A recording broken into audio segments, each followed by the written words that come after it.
APTET July notification 2024 October 7th afternoon session జరిగిన maths మరియు EVS previous question paper గురించి ఈ వీడియోలో మనం తెలుసుకుందాము. ఏపీటెట్కు ప్రిపేర్ అయ్యేవారు ప్రీవియస్ క్వశ్చన్ పేపర్లు ప్రాక్టీస్ చేయడం చాలా యూస్ఫుల్. అదేవిధంగా ఏపీటెట్ యూస్ఫుల్ కంటెంట్ కొరకు ఈ ఛానల్ని సబ్స్క్రైబ్ చేయండి. ఈ వీడియో మీకు యూస్ఫుల్ అవుతుంది అనుకుంటే ఈ వీడియోని లైక్ చేయండి. మరిన్ని అప్డేట్స్ కొరకు బెల్ సింబల్పై ప్రెస్ చేయండి. ఫస్ట్ క్వశ్చన్ చూద్దాం. 6 పరిశీలనాంశాల యొక్క సగటు 6.54 అయిన పరిశీలనాంశాల మొత్తము. ఇక్కడ మనకి తెలిసిన సూత్రం సగటు రాసుల మొత్తము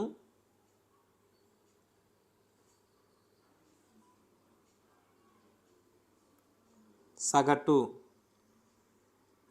రాసుల మొత్తము బై రాసుల సంఖ్య.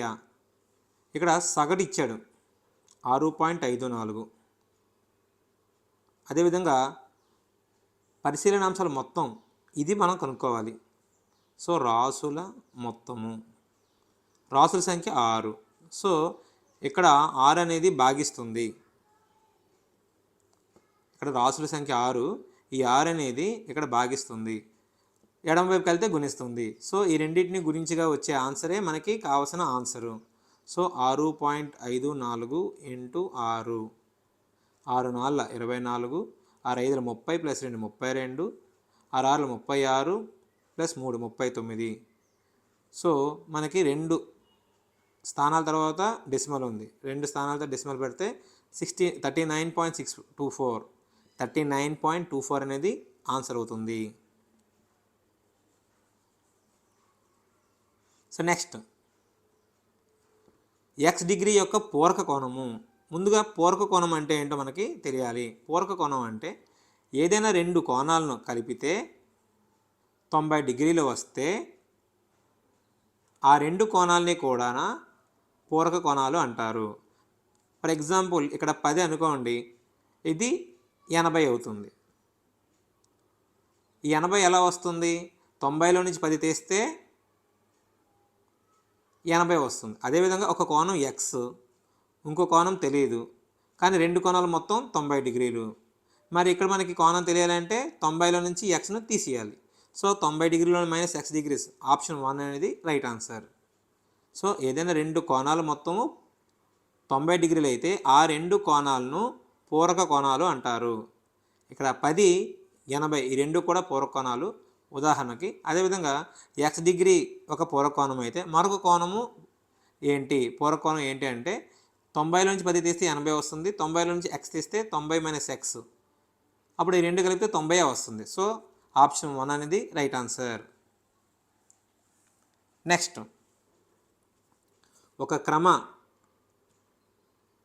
పంచభుజిలోని ఒక్కొక్క బాహ్య కోణం ఎంత?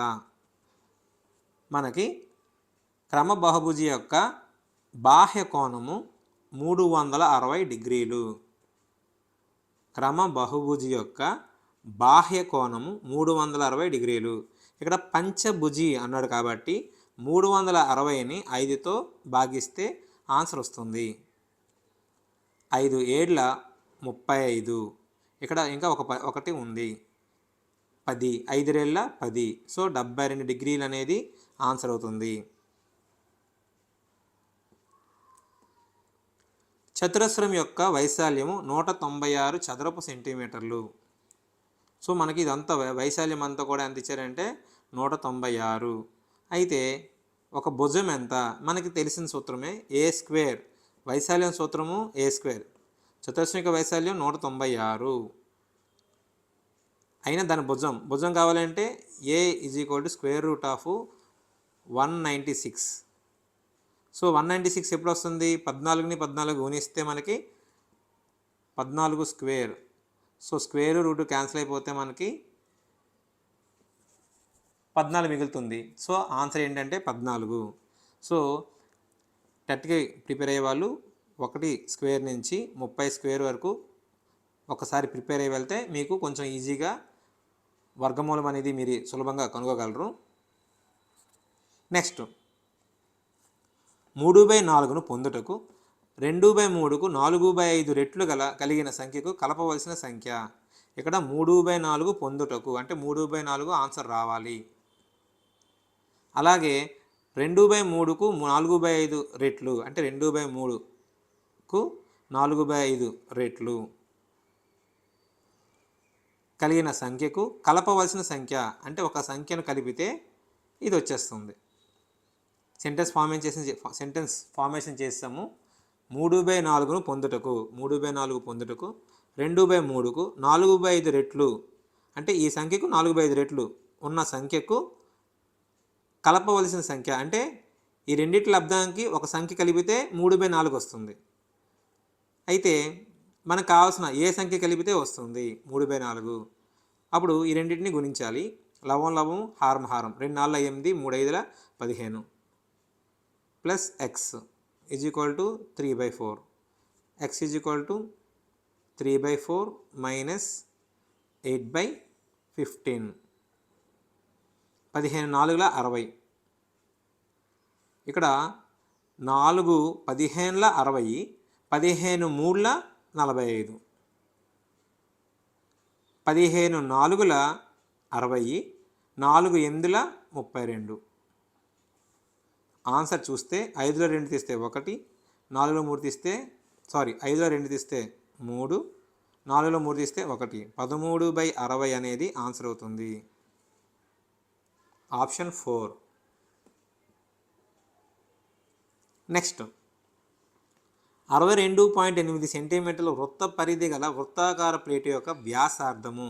ఎప్పుడైనా గుర్తుపెట్టుకుని వృత్త పరిధి అన్నప్పుడు సూత్రము 2πr. వృత్త వైశాల్యము అన్నప్పుడు πr². మనకి వృత్తం సంబంధించి ఈ రెండు సూత్రాలు ఎక్కువ అడుగుతారు, అంతే. ఈ రెండు తప్పించి ఇంకెక్కువ అడగరు. అయితే వృత్త పరిధి లేదా వృత్తం సంబంధించి ప్రశ్నలు అడిగేటప్పుడు వృత్త పరిధి లేదా వైశాల్యము. ఇప్పుడు వృత్త పరిధి 2πr. 62.8 సెంటీమీటర్లు వృత్త పరిధి గల వృత్తాకార ప్లేటు అంటే వృత్త పరిధి ఇచ్చేసాడు, 2πr ఇచ్చేసాడు. వృత్త పరిధి అంటే ఏంటో కాదు, అది చుట్టుకొలత, ఒక వృత్తం యొక్క చుట్టుకొలత. వ్యాసార్థము 3.14 అంటే వ్యాసార్థం కనుక్కోవాలి, పై విలువ ఇచ్చాడు. సో 2 ఇంటూ పై అంటే 3.14 into r is equal to 62.8. ఇక్కడ 3.14ని 2తో గుణిస్తే 2 4 8, 2 1 2 decimal 2 3 6 into r is equal to 62.8. ఈ 6.28ని అటువైపు పంపిస్తే 62.8/6.28. మనం సమ్ ఈజీగా చేయడం కొరకు న్యూమరేటర్ని డినామినేటర్ని 100తో భాగిస్తే 100తో గుణించి భాగిస్తే అంటే 100తో మల్టిప్లై చేస్తే సులభంగా మనం చేసేయచ్చు. ఎప్పుడైతే 100తో గుణిస్తున్నామో డెసిమల్ అనేది 2 స్థానాలు కుడివైపుకి వస్తుంది. సో లవం గమనించినట్లయితే ఇక్కడ డెసిమల్ తర్వాత 8 ఉంది, 8 తర్వాత ఇంకో 0 ఉందని అనుకుంటే 6280 అవుతుంది. అదేవిధంగా 100తో గుణించేటప్పుడు డెసిమల్ అనేది 2 స్థానాల తర్వాత వస్తుంది. సో 628 అవుతుంది. 628 10ల 6280. ఆప్షన్ 1 అనేది రైట్ ఆన్సర్.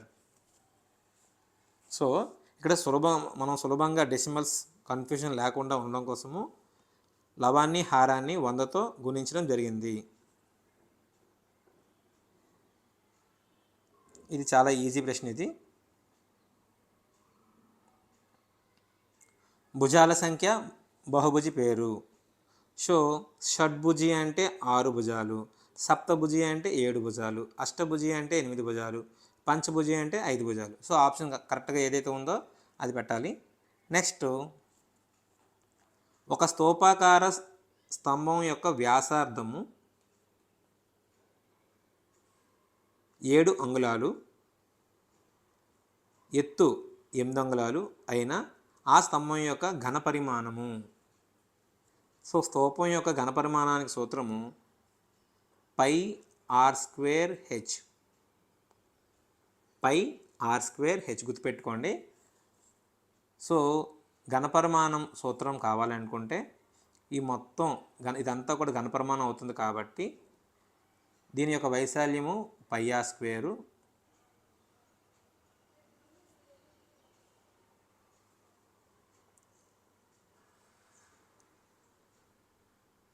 మనకి స్తూపం యొక్క పైన భాగం వృత్తం ఉంటుంది కాబట్టి అది పై ఆర్ స్క్వేరు, ఇదంతా ఎత్తు కాబట్టి హెచ్ అనుకోండి. సో ఈ రెండింటిని గుణిస్తే వచ్చేదే ఘనపరిమాణం. సో ఘనపరిమాణ సూత్రము పై ఆర్ స్క్వేర్ హెచ్. పై విలువ మనకు తెలుసు 22/7. అలాగే ఇక్కడ వ్యాసార్థం మనకి 7 ఇచ్చాడు, 7 అంగుళాలు. సో 7 × 7 అంటే ఆర్ స్క్వేర్ అంటే 7 స్క్వేర్ అర్థము, 7 స్క్వేర్ అంటే 7 × 7. అదేవిధంగా ఎత్తు 8 అంగుళాలు. సో 8 అంగుళాలు, 7 7 క్యాన్సిల్. అదేవిధంగా 7 8 56. 56ని మళ్ళీ 22తో గుణించాలి. 56 × 22, 2 6 12, 2 5 10 + 1 11. సో ఈ విధంగా చేస్తే 2 2 1 3 1 1 2. సో 1232 అంగుళాలు, ఘనపు అంగుళాలు. ఆప్షన్ 2 అనేది రైట్ ఆన్సర్. నెక్స్ట్ 1 నుండి 20 వరకు సంఖ్యలు కలిగిన 20 చీటీలు ఒక పెట్టెలో కలవు. పెట్టెలోనికి చూడకుండా ఒక చీటీ తీయబడింది. తీసిన చీటీ ప్రధాన సంఖ్య కలిగినది కావడానికి సంభావ్యత. సో మనకి 1 నుంచి 20 సంఖ్య వరకు గల సంఖ్యలు గల చీటీలు 20 ఉన్నాయి. అంటే మొత్తం చీటీలు ఎన్ని? 20 చీటీలు. 20 చీటీలు ఉన్నప్పుడు 20 చీటీలు ఒక పెట్టెలో వేయడం జరిగింది. అందులో ఒక చీటీ తీస్తే అది ప్రధాన సంఖ్య అవ్వాలి. సో మనకు ముందు ప్రధాన సంఖ్యలు 1 నుంచి 20 లోపు ఎన్ని ఉన్నాయో చూడాలి. 2 3 5 7 11 13 17 19. సో మొత్తం ఎన్ని ఉన్నాయి? 1 2 3 4 5 6 7 8.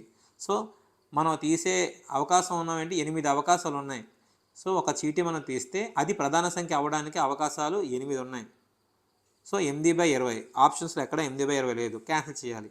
2 4 2 10 2 2 2 5. సో 2/5 అనేది ఆన్సర్, ఆప్షన్ 1. నెక్స్ట్ 24 మీటర్ల 11 సెంటీమీటర్లను 11తో గుణిస్తే దీనికి మనం ఏం చేయాలంటే సేమ్ నార్మల్ మల్టిప్లికేషన్ చేస్తాము. 1 1 1 4 4 1 2 2 మరలా సేమ్ 1 1 1 1 1 4 4 1 2 2. సో 1 2 5 6 2. సో 265 2 1. ఇక్కడ సో 265 మీటర్లు 21 సెంటీమీటర్లు. ఆప్షన్ 1 అనేది రైట్ ఆన్సర్. నెక్స్ట్ మనకి ఈ విధంగా ఒక సమాసం ఇచ్చి సమాసంలో ఒక ఎక్స్ విలువని ప్రతిక్షేపించాలి. సో ప్రతిక్షేపిస్తే 8 × x ప్లేస్లో 1/4 వేయాలి. 1/4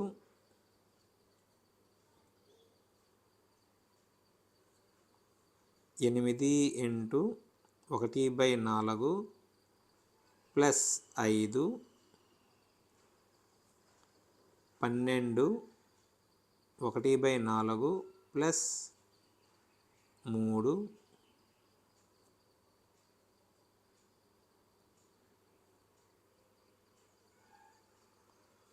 4 × 1/4 ప్లస్ 2. సో 4 2 8. ఇక్కడ 2 ఉంది, ఇక్కడ 5 ఉంది. 2 కలిపితే 7. 5 2 7 ఇంటూ 4 3 12. 3 + 3 6. నెక్స్ట్ అలాగే 4 1 4. 1 2 కలిపితే 3. సో 3 2 6 7 2 14. 14 అనేది right answer. Next -7x² + 2x + 5 బీజీ సమాసంలో x² గుణకము మరియు x గుణకముల లబ్ధము. x² గుణకం -7, x గుణకము 2 అయితే లబ్ధం అన్నాడు. -7 × 2 -14, 7 రెళ్ళ 14, ఇక్కడ మైనస్ ఉంది కాబట్టి మైనస్ పెట్టాలి. సో -14, ఆప్షన్ 2 అనేది రైట్ ఆన్సర్ అవుతుంది.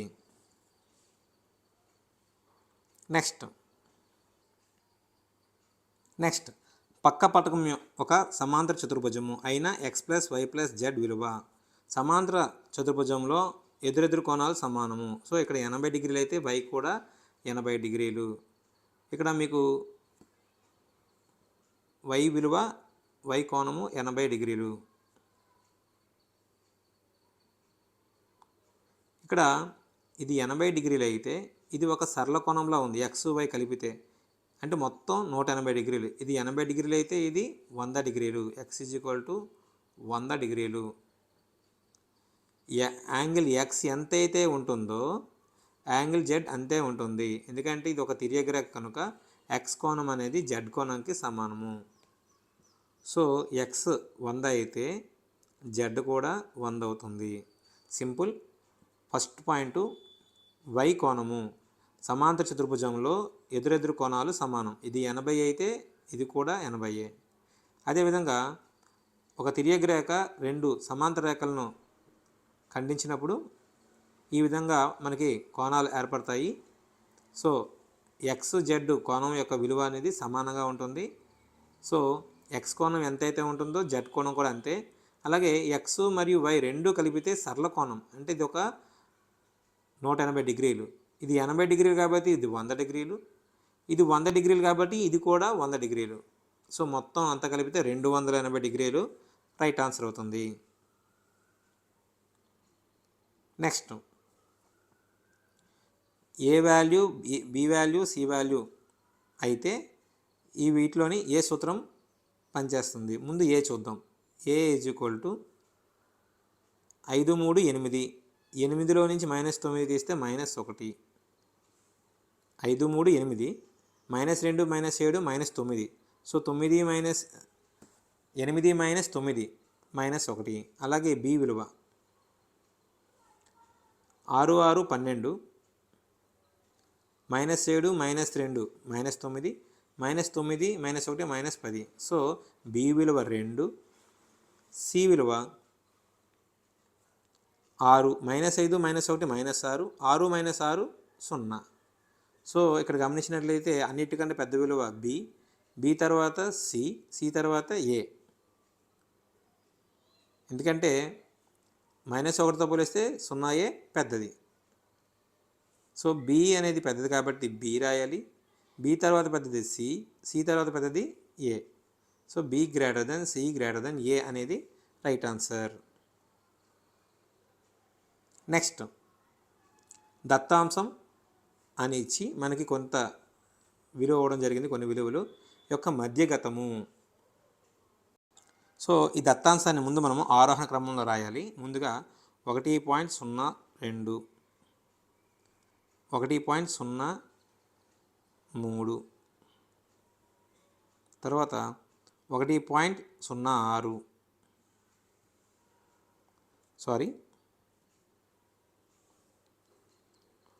1.03, తర్వాత 1.035 రాయాలి.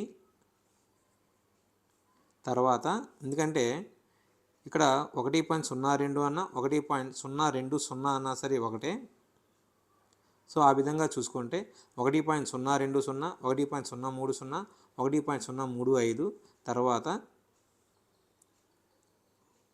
1.06, 1.09, నెక్స్ట్ 1.21, 1.25. సో మధ్యగతం అనగా మనకి మొత్తం ఎన్ని అంశాలు ఉన్నాయి? 1, 2, 3, 4, 5, 6, 7. సో చివరి క్యాన్సిల్ చేసుకుంటూ వస్తే వచ్చే ఆన్సరే మనకి రైట్ ఆన్సర్ అవుతుంది. 1.06 అనేది రైట్ ఆన్సర్ అవుతుంది. నెక్స్ట్,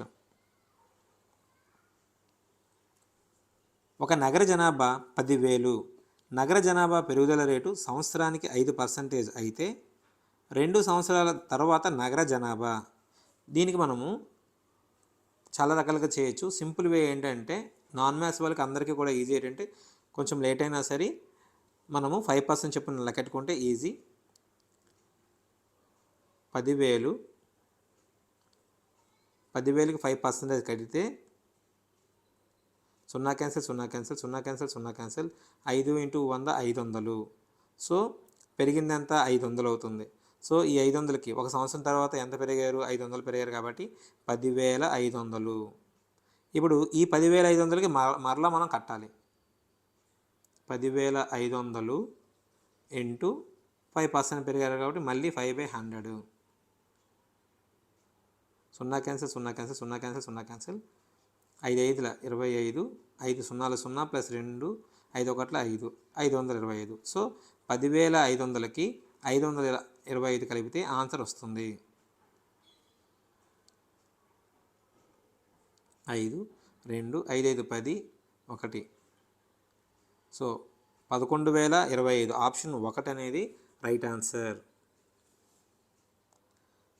దీనికి వేరే విధంగా కూడా చేయొచ్చు. కాకపోతే ఏంటంటే అక్కడ క్యాలిక్యులేషన్ మనము హెవీ క్యాలిక్యులేషన్ ఉంటుంది, చేయాలి. ఇదైతే సులభంగా సున్నాలు కొట్టుకొని చేయొచ్చు. ఇక్కడ 72 పుస్తకాల బరువు 9 కిలోలు. 72 పుస్తకాల బరువు 9 కేజీలు. ఒక పుస్తకం బరువు కావాలంటే 9/72 అవుతుంది. 72 కేజీలు అనుకుందాము. అయితే క్వశ్చన్ చూద్దాం.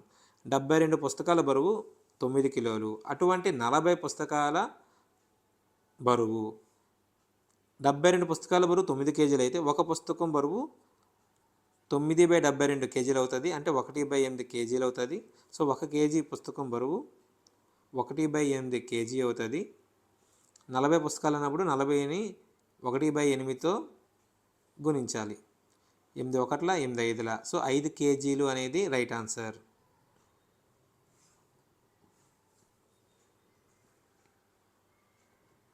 Next, 16x² - 9y² divided by 4x + 3y. ఇక్కడ మీరు గమనించినట్లయితే ఇది 4x² - 3y² ఈ రూపంలో ఉంది. అంటే 16ని 4² అని రాసి 4x² కింద రాయొచ్చు. ఇక్కడ 16x²ని ఎలా రాయొచ్చు అంటే దీన్ని 4² అని రాయొచ్చు. 4x లోపల రాసి బ్రాకెట్లో పెట్టి 4x² ఈ విధంగా రాసుకోవచ్చు. So 4x² - 3y² divided by 4x + 3y into 4x - 3y. ఇక్కడ ఇది a² - b² ఫార్ములాలో ఉంది.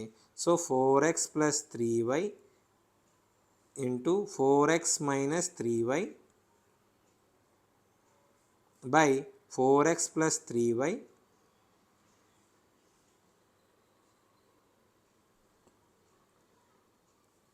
Into 4x - 3y. సో ఇక్కడ 4x + 3y 4x + 3y cancel. So remaining మనకి ఏంటంటే ఉన్నాయి 4x - 3y into 4x - 3y. So 4x - 3y² అనేది right answer అవుతుంది. 4x - 3y² అనేది right answer. Option 3. Next, 2^4m + 3 into 4^-m + 1 = 32. ఇక్కడ ముందు మనం ఏం చేయాలంటే భూముల్ని సమానం చేయాలి. భూముల్ని సమానం చేయాలంటే 4ని 2² వర్గం కింద రాసుకోవాలి.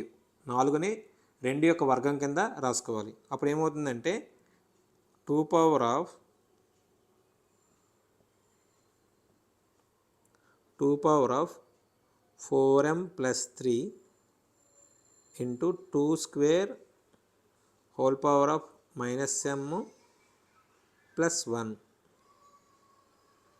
ఈజ్ ఈక్వల్ టు 32ని 2 పవర్ ఆఫ్ 5 కింద రాయొచ్చు. అంటే 2ని 5 సార్లు గుణిస్తే 32 వస్తుంది. 2 పవర్ ఆఫ్ 5, 2 రెళ్ళ 4, 4 రెళ్ళ 8, 8 రెళ్ళ 16, 16 రెళ్ళ 32. సో ఇప్పుడు భూములు సమానం అయితే ఘాతాంకాలను కలపచ్చు. ముందుగా ఏం చేయాలంటే a power of m whole power of n ఫార్ములాను ఉపయోగిస్తే 4m plus 3 -2 into m -2m -2 into 1 -2 is equal to 5. So 4mలో నుంచి 2m తీస్తే 2m,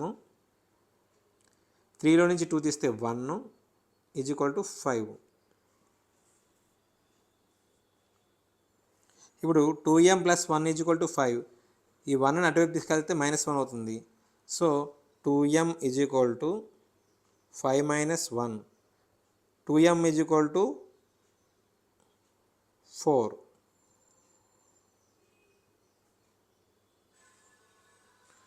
2 2 జా 4. m is equal to 2.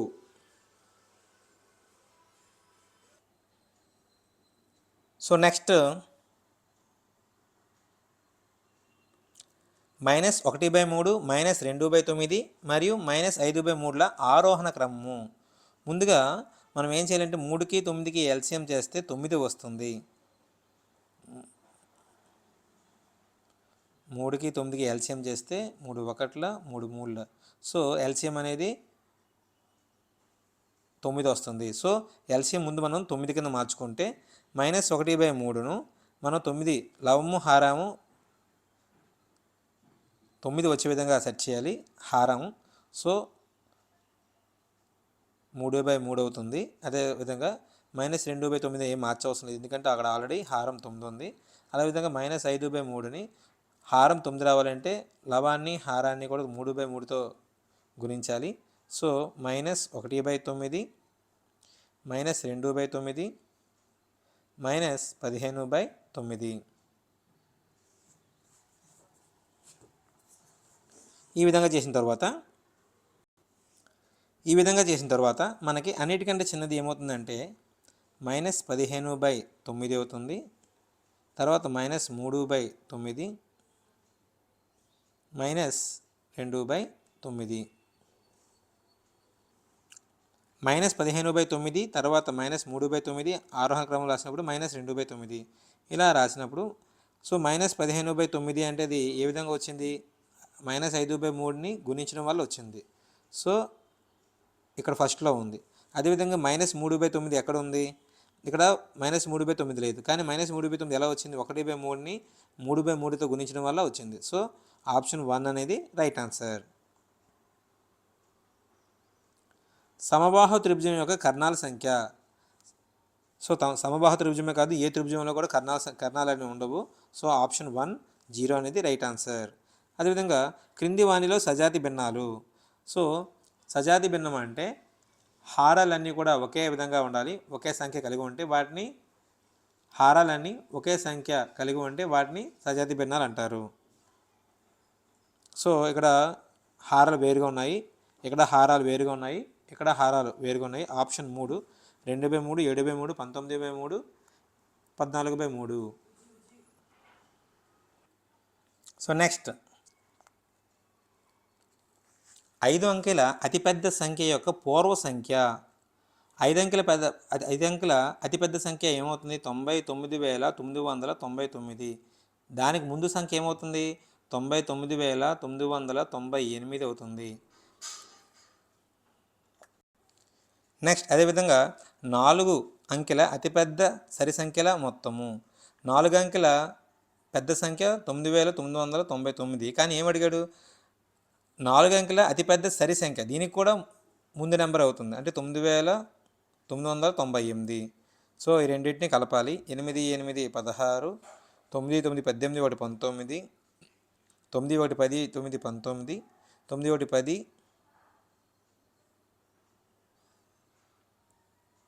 9 1 10.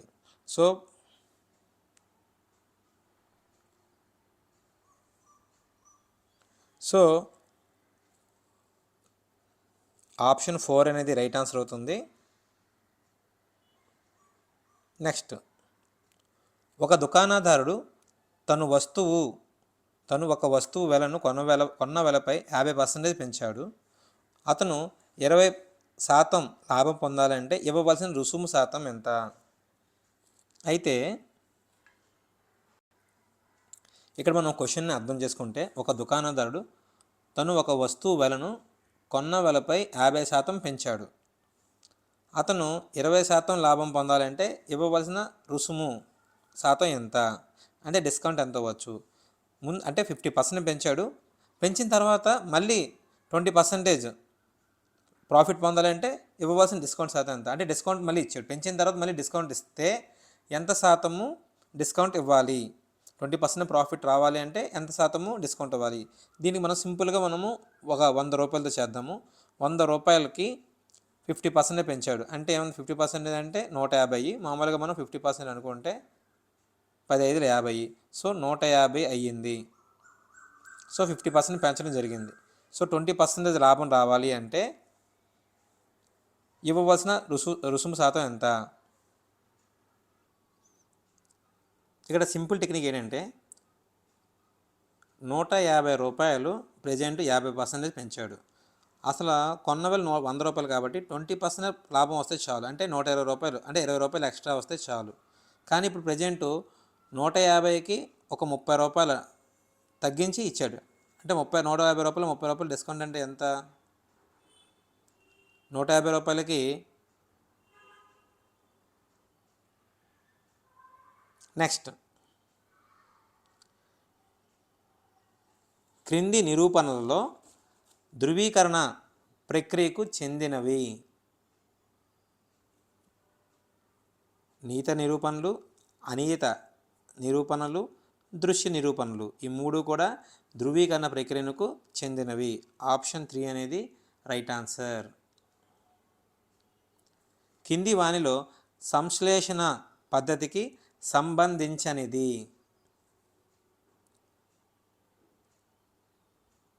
సంశ్లేషణ పద్ధతికి సంబంధించినది సమాచారాత్మకం, సంక్షిప్తం, సమయం ఆదా. శాస్త్రీయం అనేది సంశ్లేషణ పద్ధతికి సంబంధించినది అవుతుంది. ప్లే అండ్ యాక్టివిటీ ఇన్స్టిట్యూట్ను స్థాపించిన వారు ప్రోబెల్. క్రింది వానిలో ఓబీబీ గణిత పేటికకు చెందనిది. జియో బోర్డు ఓబీబీ గణిత పేటికకు చెందనిది అవుతుంది. భిన్నాల చట్రము, నేపియర్ పట్టీలు, క్యూసెర్-నియర్ పట్టీలు, ఈ 3 కూడా ఓబీబీ గణిత పేటికకు చెందినది అవుతాయి. కొంత సమయం బోధన పూర్తయిన తరువాత జరిగిన నిష్పాదన స్థాయిపై కేంద్రీకరించడం అనేది మూల్యాంకనం, మాపనం, మదింపు, నికష. ఆప్షన్ 3 మదింపు. కొంత సమయం బోధన పూర్తయిన తరువాత జరిగిన నిష్పాదన స్థాయిపై కేంద్రీకరించడం అనేది మదింపు అవుతుంది. గతంలో నేర్చుకున్న అంశాల ఆధారంగా విద్యార్థి అవిచ్ఛిన్నంగా జ్ఞానాన్ని నిర్మాణం చేసుకోవాలంటే ఏ రకమైన విద్యా ప్రణాళిక వ్యవస్థాపన అవసరము? సర్పిల పద్ధతి. Next, EVS. అధిక ద్రవీభవన బిందువు ఫిలమెంట్, అల్ప ద్రవీభవన బిందువు.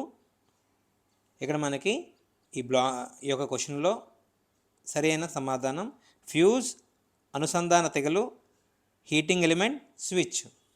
Option 1 fuse. అధిక ద్రవీభవన బిందువు ఫిలమెంటు, అల్ప ద్రవీభవన బిందువు ఫ్యూజ్. బలానికి సంబంధించి క్రింది వానిలో సరికాని వాక్యము. బలానికి ప్రమాణం న్యూటన్. బలం వస్తువు ఆకారాన్ని మార్చగలదు. బలం చలనస్థితిని మార్చగలదు. బలాలు ఎల్లప్పుడూ నిత్యత్వము. సో సరికానిది అన్నాడు కాబట్టి ఆప్షన్ 4 అనేది సరికానిది. ఈ 3 కూడా సరైనవే. ఆదర్శ ఇంధనం విషయంలో సరికాని వాక్యము. ఇది చౌకైనది. ఇది మధ్యస్థ రేటుతో గాలిలో సులభంగా మండుతుంది. ఇది అవాంఛనీయ పదార్థాలను వదులుతుంది. ఇది అధిక మొత్తంలో ఉష్ణాన్ని ఉత్పత్తి చేస్తుంది. ఆదర్శ ఇంధనం అన్నప్పుడు ఇది అవాంఛనీయమైన పదార్థాలను వదులుతుంది అనేది సరైనది కాదు.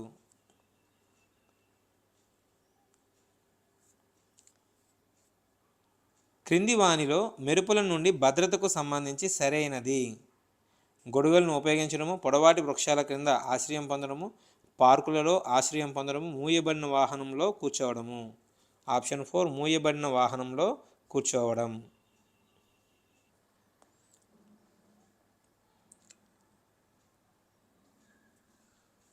క్రింది వానిలో సరికాని వాక్యము. నైట్రోజన్ మండడానికి సహాయపడదు. నైట్రోజన్ మరియు ఆక్సిజన్ కలిసి గాలిలో 99% ఉంటాయి. మొక్కలు శ్వాసక్రియ కోసం కార్బన్ డైఆక్సైడ్ను ఉపయోగించుకుంటాయి. గాలిలో నీటి ఆవిరి ఉండడం జలచక్రానికి చాలా ముఖ్యం. సో నైట్రోజన్ మండడానికి సహాయపడదు, ఇది కరెక్టే. నైట్రోజన్ మరియు ఆక్సిజన్ కలిసి 99% గాలిలో ఉంటాయి, ఇది కూడా కరెక్టే. ఎందుకంటే మనకి నైట్రోజన్ 78, అదేవిధంగా ఆక్సిజన్ 21, మొత్తం 99% ఉంటాయి. మొక్కలు శ్వాసక్రియ కోసం కార్బన్ డైఆక్సైడ్ను ఉపయోగించుకుంటాయి. శ్వాసక్రియ కోసము ఆక్సిజన్ ఉపయోగించుకుంటుంది కానీ కార్బన్ డైఆక్సైడ్ ఉపయోగించుకోదు. సో ఆప్షన్ 3 అనేది సరికాని వాక్యం అవుతుంది. క్రింది వానిలో కొద్ది మొత్తంలో మూత్రము, పొడి పేడ విసర్జించే మరియు చెమట పట్టని జీవి. ఆప్షన్ 1 ఒంటె.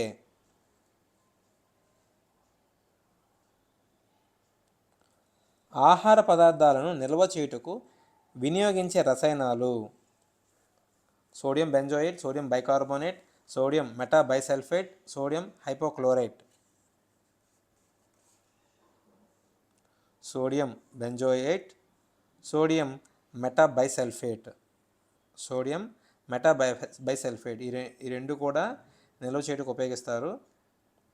ఆప్షన్ 3 అనేది రైట్ ఆన్సర్. గుర్తుపెట్టుకొని మరలా ఇది ఇంపార్టెంట్ బిట్. ఇది ఆహార పదార్థాలను నిల్వ చేయుటకు వినియోగించే రసాయనాలు sodium benzoate, sodium metabisulphite. Lichen దీనికి ఉదాహరణ.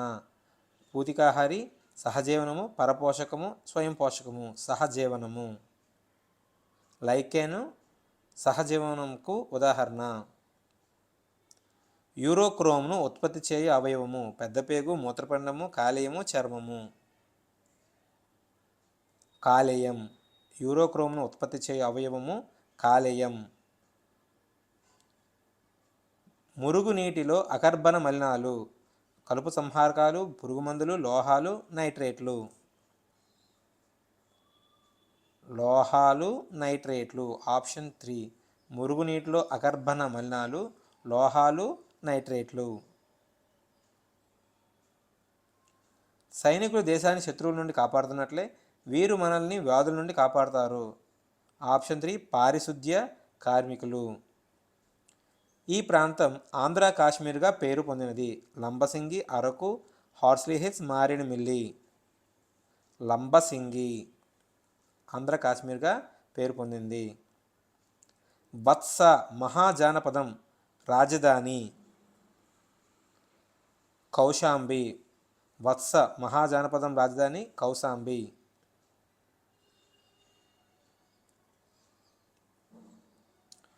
ఈ సిద్ధాంతం ప్రకారం సూర్యునితో సంబంధం ఉన్న ధూళి మరియు వాయువులతో కూడిన మేఘము నుండి గ్రహాలు ఏర్పడ్డాయి. భూకేంద్రక సిద్ధాంతం, నిహారిక పరికల్పన సిద్ధాంతము, సూర్యకేంద్రక సిద్ధాంతము, ఖండచలన సిద్ధాంతము. నిహారిక పరికల్పన సిద్ధాంతం ప్రకారము సూర్యునితో సంబంధం ఉన్న ధూళి మరియు వాయువులతో కూడిన మేఘము నుండి గ్రహాలు ఏర్పడ్డాయి.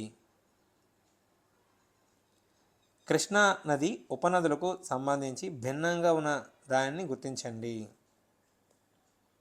భీమా అనేది కృష్ణానది ఉపనది. అదేవిధంగా గాయత్రి కృష్ణానది యొక్క ఉపనది.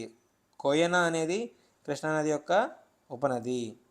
సో వార్ధ అనేది ఉపనది కాదు.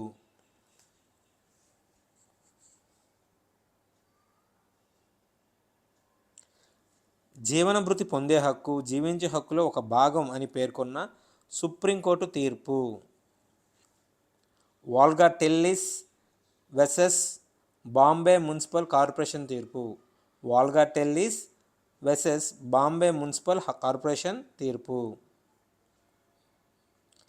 రుద్రమదేవి పరిపాలనా కాలం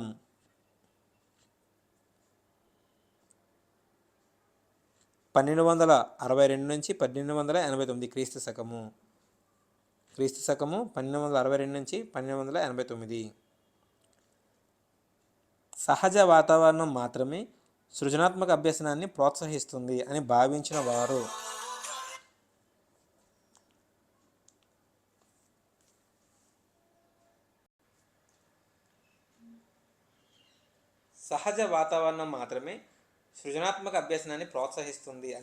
వారు మహాత్మా గాంధీ, అరవింద్ ఘోష్, దయానంద సరస్వతి, రవీంద్రనాథ్ ఠాగూర్.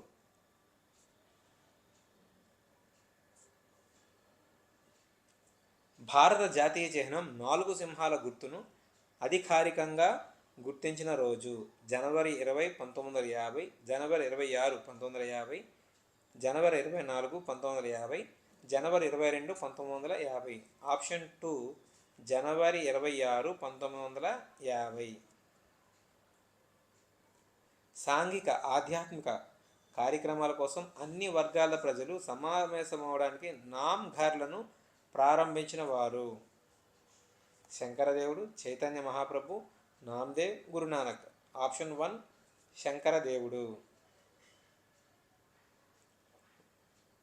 ప్రపంచంలోనే మొట్టమొదటిసారిగా సౌర పవనశక్తిని ఉపయోగించి బస్సు షెల్టర్ను ఏర్పాటు చేసిన దేశం స్కాట్లాండ్.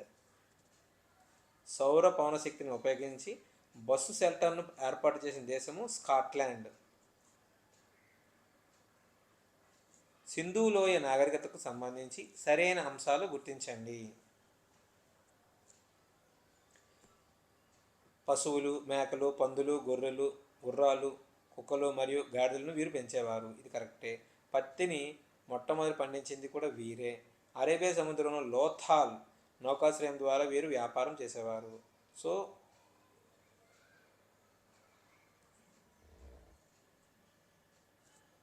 BCD ఉన్నది ఆప్షన్ 2 అనేది కరెక్ట్ ఆన్సర్.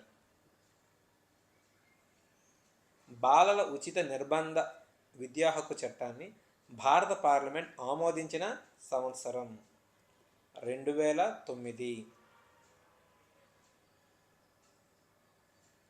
ఈ క్రింది వారిలో రాష్ట్ర కార్యనిర్వాహక శాఖలో భాగం కానివారు గవర్నర్, స్పీకర్, ముఖ్యమంత్రి, మంత్రిమండలి. Option 2 speaker.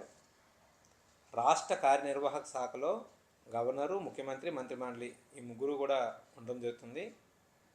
ఆప్షన్ 2 స్పీకర్ ఉండడం జరగదు. నెక్స్ట్, విజ్ఞాన శాస్త్రం కేవలం జ్ఞానాన్ని పొందుపరచడమే కాకుండా పదే పదే ఆ జ్ఞానాన్ని ధృవీకరిస్తుంది అని వక్కానించింది Frederick Fridge, Plato, professor Armstrong, APJ Abdul Kalam. Frederick Fridge. విజ్ఞాన శాస్త్రం కేవలం జ్ఞానాన్ని పొందుపరచడమే కాకుండా పదే పదే ఆ జ్ఞానాన్ని ధృవీకరిస్తుంది అని వక్కానించింది ఫెడరిక్ ఫ్రిడ్జ్. జ్ఞానేంద్రియాలు ఎన్ని, అవి ఏవి? ఈ ప్రశ్నకు ఈ రకానికి చెందినది లఘు సమాధాన ప్రశ్న, పూరణ సమస్య, జతపరచు ప్రశ్న, వ్యాసరూప ప్రశ్న. లఘు సమాధాన ప్రశ్న. పరస్పర సంబంధం ఉన్న సుదీర్ఘ సబ్జెక్టు విషయాన్ని యూనిట్ అంటారు అని తెలిపినది ప్రెస్పెన్.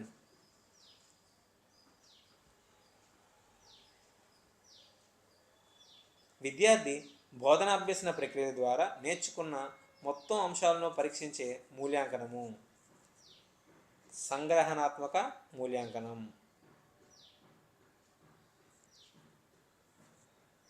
ఆంధ్రప్రదేశ్ ప్రాథమిక విద్యా పథకం సూచించిన మొత్తం అభ్యసన సూత్రాలు. ఆప్షన్ 3 6 అభ్యసన సూత్రాలు.